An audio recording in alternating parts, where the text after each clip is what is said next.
মানতে হবে না, তুমি আমাদের বডি নাও। হ্যাঁ ওটাও নিক, নিয়ে বডি নিক। তুমি একটু বলে নে যে নবম পে স্কেলের ইয়ে চলতে তো বলে নে মুখি। না আমি বলতে পারবো না। পা অর্ধেক নিবা না, পা অর্ধেক আপনি বলেন তাহলে ওই রেকর্ডে। বিসমিল্লাহির রহমানির রহিম। আমরা উপজেলা মাধ্যমিক শিক্ষা অফিস মহেশপুর ঝিনাইদহ জেলা থেকে বলছি।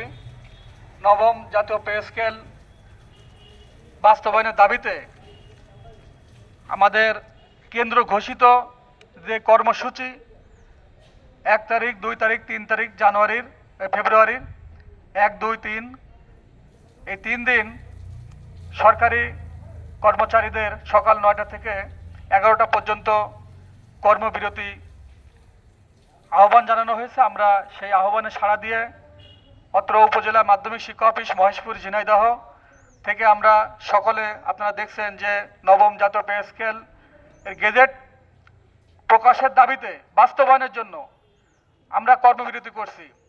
আমাদের সাথে এই উপজেলার যত সরকারি অফিস আছে আমরা যতটুকু জানি তারা স্বতঃস্ফূর্তভাবে কর্মবিরতি পালন করছে। ভাইরা আমার, আপনারা জানেন 2015 সালে 8ম জাতীয় পে স্কেল ঘোষণা করা হয়। আজ 10 বছর পূর্ণ হয়ে 11 বছর পড়েছে। আমাদের আর 5 বছর পর পর যে পে স্কেল ঘোষণা করার কথা সেটা বন্ধ হয়ে গেছে, আর আমরা পাচ্ছি না। আজ এই 10 বছর আগে যে ঘোষিত পে স্কেল, সেখানে 20 গ্রেডের যারা আমাদের সহকর্মী ভাই তারা কত কষ্ট করে এই 10-12 হাজার টাকা নিয়ে একটা সংসার তারা চালাতে পারে না, খুব কষ্ট হয়। বাজারের দ্রব্যমূল্যের যে দাম, বাসা ভাড়া, পানি কিনা থেকে শুরু করে ঔষধ, চিকিৎসা, এই সব কিছু করতে হিমশিম খাচ্ছি আমরা যারা শুধু বেতন, সরকারি বেতনটা যারা নিয়ে বাসায় যাই, আমরা কোনো সুদ ঘুষের সঙ্গে জড়িত নই, সততার সঙ্গে আমরা এই সরকারের দায়িত্ব পালন করি, দেশের সেবা করি ইনশাআল্লাহ, আলহামদুলিল্লাহ। কিন্তু সরকার আমাদের কথা ভাবছে না। আমরা কত কষ্ট করে সরকারি চাকরিজীবীরা শার্ট প্যান্ট পরে সকাল অফিসে চলে আসছি ভদ্র বেশে, কিন্তু আমাদের পেটে ভাত নাই। আমাদের 10 দিন, 15 দিন, মাসের 15 তারিখ পূর্ণ হওয়ার সাথে সাথে আমাদের বেতনের টাকা ফুরিয়ে যাচ্ছে। এ কথা আমরা কাকে বলবো, কাকে জানাবো আমাদের দুঃখের কথা? আমরা খুব কষ্ট করে জীবনযাপন করছি সরকারি চাকরিজীবীরা। আমাদের প্রাণের দাবি মানতে হবে সরকারকে। মাননীয় প্রধান উপদেষ্টা মহোদয়, তার কাছে আমরা এই বাংলাদেশের দক্ষিণে সর্বদক্ষিণে উপজেলা যশোর এবং ঝিনাইদহের থেকে 40 কিলোমিটার দূরে সীমান্তবর্তী উপজেলা মহেশপুর উপজেলা থেকে আমরা জোর দাবি জানাচ্ছি সরকারের কাছে যে স্যার, আপনারা ঢাকা থেকে যে অর্ডার করেন, আমরা এই ভারত সীমান্তে এসে বসে বসে আপনার সরকারি অর্ডার পালন করি। আমরা মানুষের স্বার্থে, মানুষের উপকারের জন্য যত কার্যক্রম আমরা করি, কিন্তু আমরা খুব কষ্টে আছি।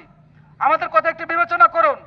আমাদের এই বেতনে চলছে না, আমরা চালাতে পারছি না, আমাদের সংসার চলছে না। দয়া করে আপনারা আমাদের এই বৈধ দাবি একটু সদাই বিবেচনা করুন। আমাদের নবম জাতীয় পে স্কেল যে জমা হয়েছে আপনার কাছে, আপনি দয়া করে গেজেট প্রকাশ করুন। কারোর কথা শুনবেন না। আপনি 22 লক্ষ কর্মচারীর কথা ভাবুন।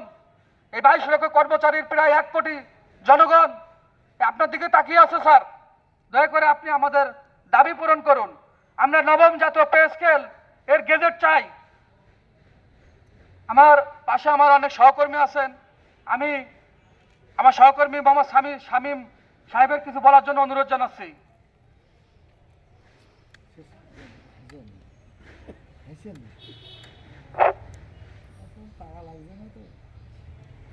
আপনারা জানেন যে নবম পে স্কেলের জন্য আমরা এখানে আজ দাঁড়িয়ে আছি। তো আমরা সবাই চাই সব বাংলাদেশের কর্মচারীরা এই কর্মবিরতি পালন করছি। তো এই প্রাণের দাবিটি সরকারের কাছে দৃষ্টি আকর্ষণ করছি, আপনারা যথাযথভাবে আমাদের এই দাবিটা পূরণ করে দিবেন। ধন্যবাদ। স্লোগান দিই, আমাদের দাবি আপনারা বলুন, মানতে হবে, মানতে হবে। আমাদের দাবি আমাদের দাবি মানতে হবে মানতে হবে আমাদের দাবি আমাদের দাবি মানতে হবে মানতে হবে